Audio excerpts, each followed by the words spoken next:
장관님, 우리 시청자 여러분들께 인사 한 말씀 부탁드립니다. 네, 안녕하세요. 네, 국가보훈부 장관 강정혜입니다. 이 국가보훈부가 어떤 일을 하는 곳이고 또 어떤 일을 해야 되는 곳인지 네. 간략하게 좀 설명을 해주시겠습니까? 오늘의 대한민국은 정말 독립운동 하셨고 또 전쟁터에서 우리나라를 지켰던 또 민주주의의 그런 진전을 위해서 노력하신 그런 여러분들의 헌신과 희생에 의해서 우리나라가 이렇게 온전하게 설 수 있다고 생각합니다. 그리고 또 지금 이 순간에도 우리나라 국민들의 생명과 안전을 지키고 있는 제복 근무자들 많이 계시죠? 이런 분들의 희생과 헌신을 예우하고 또 숭고한 나라 사랑 정신 이런 것들을 본받아서 국민과 함께 계승하는 역할들을 정말 잘 수행하고 국가유공자와 보훈가족의 영예로운 삶이 유지되도록 보훈정책을 수립하고 지원하는 기관이 바로 국가보훈부입니다. 작년 이제 6월에 국가보훈처에서 국가보훈부로 승격이 됐잖아요. 네네, 제2대 맞습니다. 장관이 되셨는데 네네. 이렇게 이제 처에서 부로 승격은 네. 어떤 의미를 담고 있을까요? 일단 정말 잘 된 일이에요. 네. 정말 그렇죠. 네. 우리 이 국가보훈부는 1961년 군사원호청으로 출발하여서 창설 62년 만에 보훈에 대한 정말 강한 의지와 온 국민들의 성원에 힘입어서 국가보훈부로 출범할 수 있게 되었습니다. 네. 이 가장 중요한 의미는 국가를 위해 희생 헌신하신 분들을 국가가 제대로 끝까지 책임지고 예우한다는 확고한 의식을 전 국민에게 이렇게 심어주는 데 있다고 봅니다. 보훈부 장관으로서 그에 맞는 역할을 수행해 나가도록 보훈 체계를 더욱더 국민들, 유공자 분들이 원하시는 그런 쪽으로 개선해 나가도록 노력하겠습니다. 네. 아니 근데 그 장관님 그 본인도 보훈 가족이라면서요? 네, 뭐 아버님, 그럼요. 시아버님, 시조부까지 네. 다 보훈가족이잖아요. 네. 오늘 제가 이 자리에 서 있는 게 네. 양가 조상님들을 잘 둔 덕분인 것 같습니다. 아, 그래요? 그래서 네, 보훈의 네. 진심이셨군요. 네. 어떤 분들이신가요? 네, 저희 아버지는 6.25 참전 그 무공 훈장을 받으셨는데 무공훈장까지? 네네, 여러분들 아시는 동해안 고속도로 화진포에서 울산 그쪽까지 네. 하는데 저희 아버지가 공병대로 길을 닦으셨답니다. 오, 울산 출신으로서 감사드립니다.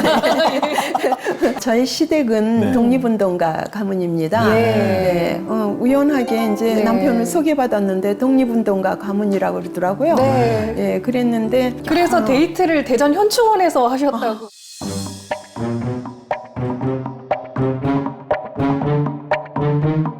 아니에요. 서울 현충원이에요. 현충원이요? 대전 현충원은 너무 나중에 멀어요. 부모님이나 예. 이제 시부모님이 이제 예. 가셔서 했고 서울 현충원에 저기 어디든 현충원에서 데이트하시는 커플은 드문데. 예. 역시 보훈의 진심이실 수밖에 없는.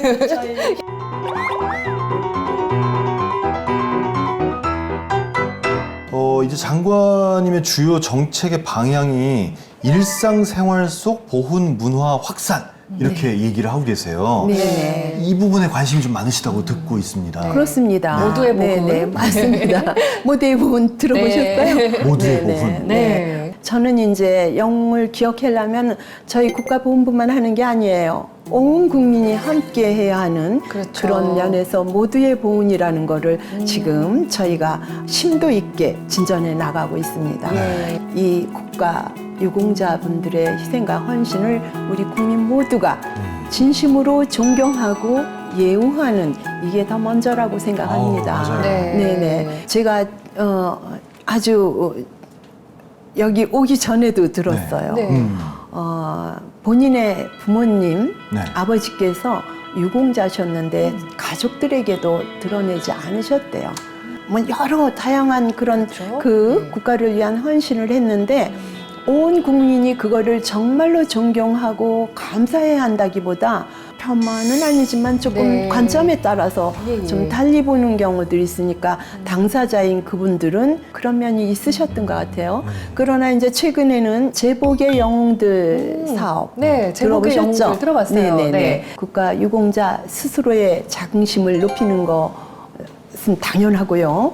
국가 유공자와 영웅들을 존중하고 예우하는 보훈 문화를 확산하는 데도 기여할 것으로 기대합니다.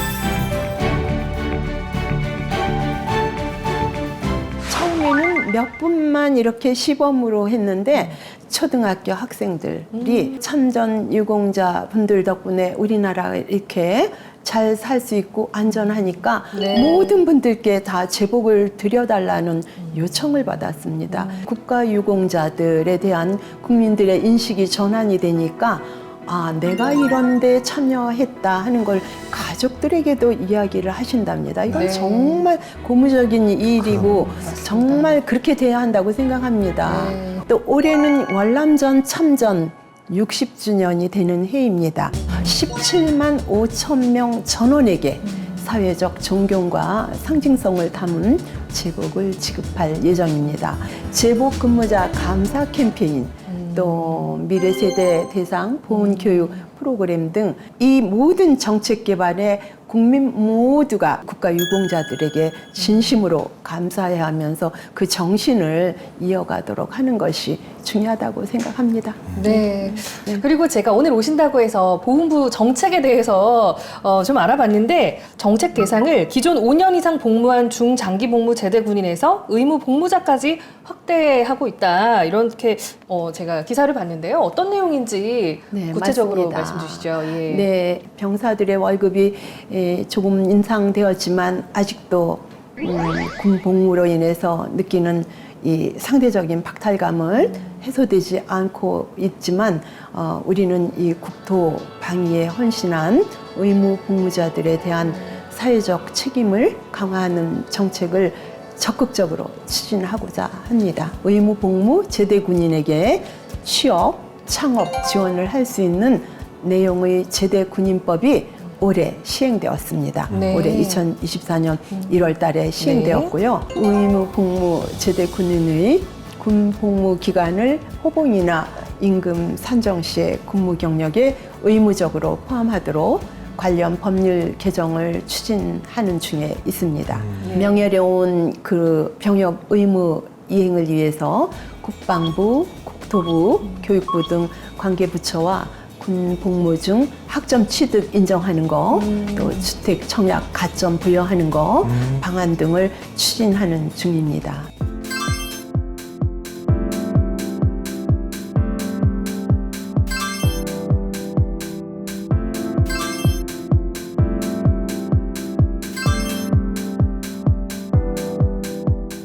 그리고 개인적으로는 이제 하셨던 말씀 중에 국민의 일상을 지키는 제복 근무자를 네. 존중하는 네. 그런 보험 문화를 우리 사회 전반으로 확산하겠다. 이 말씀 자체가 굉장히 감동적이었거든요. 근데 혹시 이런 생각을 하게 되신 그런 경험이 있으십니까? 우리의 여러 가지를 위해서 애쓰시는 경찰, 요새 지나가다 보면 119 구급대 굉장히 많이 예, 또 볼 수 있잖아요. 소방대원분들. 근데 그분들이 무슨 일이 펼쳐졌을 때는 국민들이 지켜야 합니다. 국가보훈부는 그걸 대리해서 모시는 거죠. 그 문경에 네. 두 분 소방관님들 네. 얼마나 그 생각을 하면 얼마나 가슴이 아프고 경북 문경의 한 육류 가공 공장에서 발생한 대형 화재. 두 소방관은 마지막 순간 동료들과 함께 산소 탱크를 메고 장비를 든 채 수색 작업에 나섰습니다. 화마는 샌드위치 패널로 지어진 4층 건물을 통째로 집어삼켰고 진화 과정에서 소방관 2명이 순직했습니다. 돌아가신 김수광, 박수은 소방관님의 순직 소식을 듣자마자 정말 일정을 다 취소하고 문경에 다녀왔습니다. 예. 저는 그날 정말 많은 기도를 했네요. 소방관님들이 얼마나 힘들까. 여러 가지 빨리 이 심리적인 안정감과 함께 또 일상으로 돌아와서 주어진 역할을 제대로 하셔야 되는 거잖아요. 따라서 이런 면에서 제보 기분 그런 분들의 국가와 국민들을 위한 헌신들을 정말 진심으로 예우하고 해드릴 수 있는 부분들은 최선을 다해서 해야 한다고 생각합니다. 그래서 올해 그 국립묘지법 개정으로 네네. 장기 복무 30년 경찰관 또는 소방관들이 국립묘지에 안장될 수 있게 되었고요. 다가오는 4월 29일 날 순직 의무 군경의 날 기념식을 거행하면서 그 제복 근무자 존중 캠페인을 네. 연중 실시하는 정말 일상 속에서 예우하는 그런 문화를 정착시키고자 노력할 예정입니다. 저도 그 한 카페 직원이 군인분께 나라 지켜주셔서 감사합니다 그러니까요. 써서 네. 커피 내어드린 그 네. 기사 보고 정말 모두의 보훈이 확산이 되고 있는 것 같아요. 네. 그 국립묘지 관련 사업도 이제는 그 현충원이나 이제 모든 국립묘지가 전부 다 보훈부로 이관이 된다면서요. 네, 맞습니다. 국가유공자의 고령화가 심화됨에 따라 국립묘지 품격 강화 측면에서 정말 중요한 보훈의 영역입니다. 확충 사업으로 영천, 임실, 이천, 산청, 괴산 등 5개 호국원에 총 12만여 개의 안장시설을 확보하고요. 국립연천현충원은 5만 기 규모로 2026년 개원 목표로 지금 진행 중에 있습니다. 또한 아직 국립묘지가 없는 강원권하고 전남권에도 네. 총 4만여 개를 건립해서 부족함이 없도록 진행하도록 하겠습니다. 자, 그리고요. 지난 2월 기자간담회에서 보훈 기부라는 얘기를 하셨어요. 네, 맞습니다. 저는 이거 듣고 저도 기부를 할 수 있는지 아, 어떤지 그럼요. 굉장히 궁금해요. 말씀 좀 네, 부탁드릴게요. 네. 정말 예. 실제 기업이라든지 특수한 분들이 기부 의사를 표명한 예들이 많이 있습니다. 작년에는 그 액수가 굉장히 컸습니다. 93억이나 되는 그런 기부를 받아서 예. 기부자의 뜻에 맞게 이렇게 해당되는 쪽의 사업으로 연결하면서 했는데 이것이 국가유공자에 대한 예우 및 존경 문화가 활성화될 것으로 믿고 있고요. 네. 보훈 기금 법령을 지금 현재 개정하고 있습니다. 디지털 보훈이 또 주요 개혁 과제던데, 근데 사실 디지털이라는 개념하고 보훈이라는 개념은 뭔가 좀 안 어울리는 것 같은 느낌이거든요. 좀 생소한 느낌이에요. 네. 디지털 보훈은 보훈 행정 혁신 분야로 지금 우리가 과제로 잡았습니다. 지금 4차 산업 혁명이라 해서 AI, 빅데이터, 뭐 이런 클라우드 이런 거를 보훈 행정에 접목함으로써 우리 국가 유공자들의 편의성을 행정 인프라로서 디지털, 그 다음에 보훈 의료에서 데이터라든지 인프라 이런 거를 통해서 네. 디지털 혁신하고 행정도 업그레이드 되고 네. 보훈 의료 서비스도 업그레이드 되고 국민들에게 이런 널리 알리는 이런 작업을 민간과 함께 하는 것도 병행하고 있습니다. 끝으로 시청자 여러분들께 한 말씀 부탁드립니다. 네, 올해는 지난해에 이어 국가보훈부 승격 이후 처음 맞이하는 해인 만큼 유족분들의 보훈 정책에 대한 관심과 기대가 정말 높아졌음을 피부로 느끼고 있습니다. 수요자인 국가유공자와 국민 중심으로 더욱더 관점을 전환하여서 보훈 가족의 목소리를 대변하고 국민이 공감하는 보훈 행정을 펼치도록 최선을 다하겠습니다. 모든 것을 바치셨던 우리 선열들의 숭고한 애국정신을 국민과 함께 기리고 기억할 수 있도록 모든 노력을 다해 준비하겠습니다. 네. 감사합니다. 네. 네. 그리고 여성 후배로서 이렇게 또 여성 리더 선배님께서 활약을 해주시는 게 굉장히 든든하거든요. 그럴 수 있죠.